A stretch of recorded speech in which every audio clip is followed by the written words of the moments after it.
आज आम्ही मोरगे यांच्याकडे भजनाला आलेलो आहोत। रेणुका मोरगे खूप सुंदर सजावट केली आहे त्यांनी। विठ्ठलाच्या मूर्ती सुंदर उभे केलेल्या आहेत। खूप हौस आहे त्यांना। रेणुका मोरगे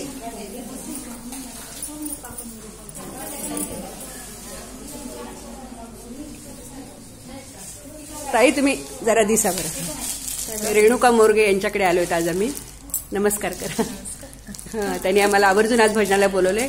अतिशय सुंदर सजावट केली आहे त्यांनी। त्यांचं घरही खूप सुंदर आहे आणि खूप भक्तिभावाने त्यांनी आम्हाला बोलवलं। आम्ही आज 2 वाजताच आलो आहेत भजनाला आणि 2 ते 4 इथे भजन करून दुसरीकडे मंदिरात आम्ही जाणार आहेत परत 5 वाजता भजनाला।